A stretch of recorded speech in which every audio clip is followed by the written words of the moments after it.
আমার আজকের এই ভিডিওটির মাধ্যমে আমি আপনাদের সামনে যে বিষয়টি আলোচনা করব 2025 সালের 10ই মে 10 এই দুটো তারিখ যোগ করলে 1 দাঁড়ায়।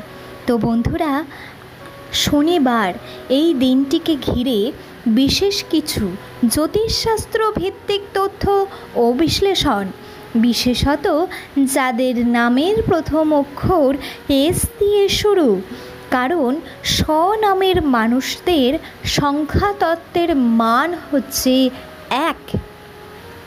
তাদের জন্য এই দিনটি কেমনভাবে কাটবে তা নিয়ে বিস্তারিত আলোচনা করব, বিন্দু বিন্দু করে, অর্থাৎ একেবারে ধাপে ধাপে আপনাদেরকে সমস্তটা খুলে বুঝিয়ে বলবো।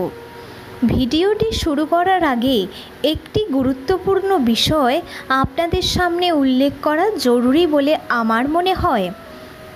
বন্ধুরা, এই ভিডিওগুলি সম্পূর্ণরূপে রাশিচক্র, জ্যোতিষশাস্ত্র, সংখ্যাতত্ত্বের মান বা নিউমেরোলজি এই সব কিছুর উপর ভিত্তি করে এবং ইন্টারনেট থেকে তথ্য সংগ্রহ করে আমরা তৈরি করে থাকি।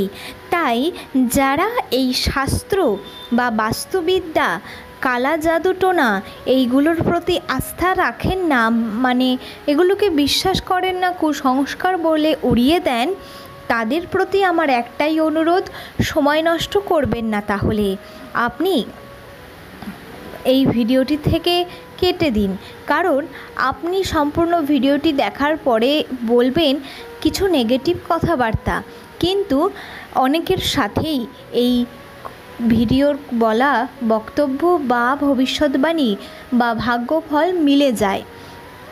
তা বন্ধুরা, আর যারা এগুলোকে বিশ্বাস করেন, আস্থা রাখেন, যারা ঈশ্বরকে মানেন, তারা এই ভিডিওতে অবশ্যই যুক্ত থাকুন এবং সম্পূর্ণটা দেখলে আপনারই উপকারে আসবে। বন্ধুরা, আপনার নামের প্রথম অক্ষর অবশ্যই কমেন্ট সেকশানে লিখে জানাতে ভুলবেন না যেন, কারণ জ্যোতিষ মতে নামের প্রথম বর্ণ একটি ব্যক্তির চারিত্রিক বৈশিষ্ট্য, তার চিন্তাধারা ও ভাগ্যফল নির্দেশ করে থাকে। তো বন্ধুরা, প্রথমেই চলে আসব আর্থিক ও পেশাগত দিকে। অর্থনৈতিক ক্ষেত্রে এই দিনটি বেশ ইতিবাচক বার্তা বহন করছে। আয় এবং সঞ্চয়ের সম্ভাবনা উজ্জ্বল, তবে খরচও অনিয়ন্ত্রিত হতে পারে। তাই যারা টাকার সঠিক ব্যবহার করতে জানেন, তাদের জন্য সঞ্চয় সহজ হবে। কিন্তু যারা খরচের উপর নিয়ন্ত্রণ রাখতে ব্যর্থ, ভবিষ্যতে আর্থিক সংকটে পড়ার সম্ভাবনা রয়েছে।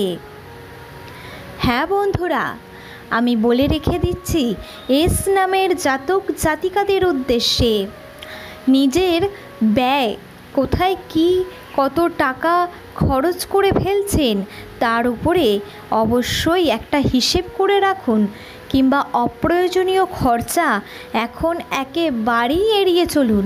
যদি আপনি কোনো বড় কাজ জীবনে করতে চান, তো ধরুন আপনি বাড়ি করতে চান বা আপনি টাকা জমিয়ে রাখতে চান ছেলে বা মেয়ের ভবিষ্যতের জন্য, তার জন্য অবশ্যই আপনাকে খরচের পরিমাণ কমাতে হবে। আর আজকালকার যা যুগ বা যা দিনকাল পড়েছে, তার জন্য অবশ্যই মানুষের রোগ বাগের জন্য তো টাকা সঞ্চয় করে রাখতেই হবে, নইলে মানুষ আর বাঁচতে পারবে না। কারণ খাবার দাবার যেমন রোজকার খেতে হবে, সেই রকম ওষুধও মানুষের চলে। তা এটা প্রত্যেকটা পরিবারেই রয়েছে। কারোর বাড়ি দেখাতে পারবেন না যার বাড়িতে কোনো রোগ নেই। তাই ভবিষ্যতে আর্থিক সংকটে যাতে না পড়তে হয়, তার জন্য খুব সমঝে চলতে হবে এবং খরচাটা কমাতে হবে। পেশাগত জীবনে নতুন উদ্যোগ আপনি নিতে পারেন, কারণ এই দিনটি আপনার জন্য আদর্শ সময় হতে পারে। এস নামের মানুষরা অত্যন্তই পরিশ্রমী, এরা কাজ করতে খুব ভালোবাসেন, আপনারা দেখে থাকবেন। আর শনিবার শনিদেবের বার, এই শনিদেব ন্যায়ের দেবতা, তাই আপনি যখন কর্ম করবেন সেই কর্মের ফল আপনাকে গ্রহরাজ শনিদেব অবশ্যই দেবেন। সেই 100% কর্মের ফল আপনি পাবেনই পাবেন। হ্যাঁ বন্ধুরা, শনিদেব কখনো কারোর সাথে অন্যায় হতে দেন না। বিশেষ করে আমি বলবো, যদি আপনি কোনো নতুন ব্যবসা শুরু করতে চাইছেন, হ্যাঁ বললাম না, বাড়ি করতে চাইছেন বা দোকান কিনতে চাইছেন বা যাই হোক একটা কোনো অ্যাসেট করতে চাইছেন, জমিয়ে রাখতে চাইছেন, তাদেরকে একটু ভেবে চিন্তেই পা ফেলতে হবে। নতুন ব্যবসা বা নতুন কোনো প্রজেক্ট শুরু করতে চাইলে আমি বলবো এই দিনটি আপনার জন্য পজিটিভ, আপনি শুরু করতে পারেন।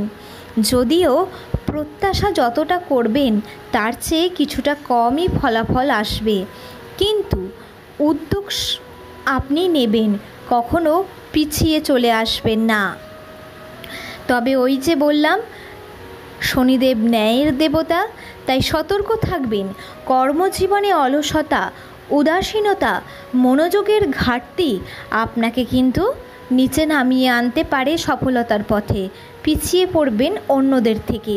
এই সব দিক থেকে নিজেকে শক্ত করে আপনার কর্মে অটল থাকতে হবে, সৎ পথে ইনকামের চেষ্টা চালিয়ে যেতে হবে। এরপরে আমি যদি আপনাদেরকে বলি যে লটারি কাটার কথা, বন্ধুরা আমরা ছোটোখাটো ইনভেস্টমেন্ট করেই থাকি, শেয়ার মার্কেট বলুন বা অন্য যে কোনো ক্ষেত্রেই বলুন না কেন। তা আপনার যদি লটারির টিকিট কাটার অভ্যেস থাকে, আমি বলবো এই দিনটি আপনার জন্য কিছুটা ইতিবাচক সম্ভাবনা নির্দেশ করছে, তাই আপনি লটারির টিকিট কাটতেই পারেন। এবং শেয়ার মার্কেট বলুন, সেখানে ছোটোখাটো কিছু বিনিয়োগ বা ইনভেস্টমেন্ট করতেই পারেন। যদিও বড় পরিমাণের বিনিয়োগের ক্ষেত্রে আমি সাবধানতা বজায় রাখার কথাই বলবো। আপনি আপনার একেবারে সম্পূর্ণটা দিয়ে বিনিয়োগ বা ইনভেস্ট করে দেবেন না কিছুতে, এতে আপনাকে পরে গিয়ে কিন্তু লসও হতে পারে, আবার লাভ হলে তো আপনারই লাভ, কিন্তু যদি লস হয় তখন কিন্তু একেবারে সর্বস্ব হারা হয়ে যাবেন, তাই সেই কথাটাও মাথায় রাখবেন। তবুও ছোটোখাটো কিছু ট্রায়াল করতে পারেন। বন্ধুরা এরপরে আমি চলে আসব ব্যক্তিগত ও সম্পর্কের দিকে। শনিবার 10ই মে এই দিনটি এস অক্ষরের ব্যক্তিদের জন্য সম্পর্কের দিক থেকে অত্যন্তই তাৎপর্যপূর্ণ হতে পারে। এই দিন আপনার পুরনো কোনো সম্পর্ক যা অতীতে ভেঙে গিয়েছে বা কোনো বন্ধুর সঙ্গে কথা কাটাকাটিতে সেই থেকে আর আপনাদের মধ্যে কোনো যোগাযোগ নেই, এই ধরনের সম্পর্ক পুনরায় আপনার কাছে ফিরে আসতে পারে কোনো না কোনো কাজের মাধ্যমে। হ্যাঁ বন্ধুরা, তার স্মৃতিচারণে আপনি আবেগতাড়িত হয়ে উঠতে পারেন এই দিন, মানে আবেগের বশে আপনি অনেক কিছুই করে ফেলতে পারেন। এটি এমনই একটি সময়। বন্ধুরা যারা অতীতের ভুলগুলো থেকে শিক্ষা নিয়েছেন এবং নতুনভাবে সম্পর্ক গড়ে তুলতে আগ্রহী, তাদের জন্য এই দিনটি বিশেষ করে অনুকূল হবে, তাই আপনারা এই দিনটিকে বেছে নিতে পারেন। কিন্তু নিজের আত্মসম্মান বজায় রেখে চলা অত্যন্ত গুরুত্বপূর্ণ। কোনো পরিস্থিতিতে নিজেকে ছোট করবেন না, আর আত্মসম্মানের সঙ্গে সিদ্ধান্ত নেওয়াই হবে একজন বুদ্ধিমানের কাজ। এখানে উল্লেখ করে দিই, পুরনো সম্পর্ক ওই যে বলে দিলাম বন্ধু হতে পারে বা আপনার পরিবারের যে কোনো আত্মীয় স্বজন হতেই পারে, শুধু প্রেম ভালোবাসার সম্পর্ক নয়, পরিবার বন্ধুবান্ধব কিছু গুরুত্বপূর্ণ মানুষ কাজ করেছেন আগে, এর কথাই বলছি। যাই হোক, পরবর্তীতে চলে আসি পড়াশোনা বা আপনার শিক্ষার জগতে যারা এখন পড়াশোনা করছেন বা চাকরির জন্য চেষ্টা চালিয়ে যাচ্ছেন, শিক্ষার সঙ্গে যুক্ত আছেন, তাদের জন্য একটি গুরুত্বপূর্ণ সতর্কতা রইল। একঘেয়েমি বা বোরিং লাগা, অজানা কারণে আপনার পড়তে ইচ্ছা করছে না বা খাটতে ইচ্ছা করছে না যেই লাইনে আছেন, কিংবা মনোযোগহীনতা, মানসিক চাপ রয়েছে, প্রেশারে রয়েছেন, তো এই সব কিছুতে কিন্তু আপনার যে লাইনে আছেন তাতে কিন্তু সফলতার পথে বিঘ্ন আসবে, বাধা আসবে।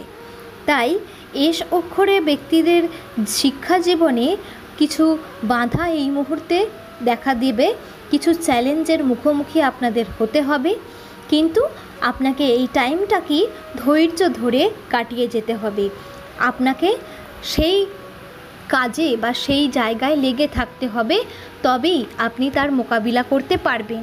তা নইলে আপনি সেই পথ ছেড়ে বেরিয়ে যাবেন। দর্শক বন্ধুরা, আজকের এই ছিল জ্যোতিষী বিশ্লেষণ। তো বন্ধুরা, এটা শুধুমাত্র তাদেরই জন্য যাদের নামের প্রথম অক্ষরটি শুরু হয় ইংরেজিতে এস, বাংলায় দন্তস্ব বা তালবস্য দিয়ে। আশা করি আজকের ভিডিওটি আপনারা সম্পূর্ণ দেখে বুঝতে পেরেছেন, আর ভালো লাগলে অবশ্যই একটি লাইক করবেন। জীবনযাত্রার বিভিন্ন ক্ষেত্রে কিছুটা হলেও এই ভিডিওটি আপনাদের গঠনমূলক উপকারে আসবে। তো বন্ধুরা, চ্যানেলটি সাবস্ক্রাইব করে আমাদের সঙ্গে থাকুন এবং ভবিষ্যতে কোন বিষয়ে ভিডিও দেখতে চাইছেন তা জানাতে যেন ভুলবেন না। আগামী দিন নতুন তথ্য, নতুন কিছু নিয়ে আপনাদের সামনে ফিরে আসব। সবার জন্য রইল শুভকামনা।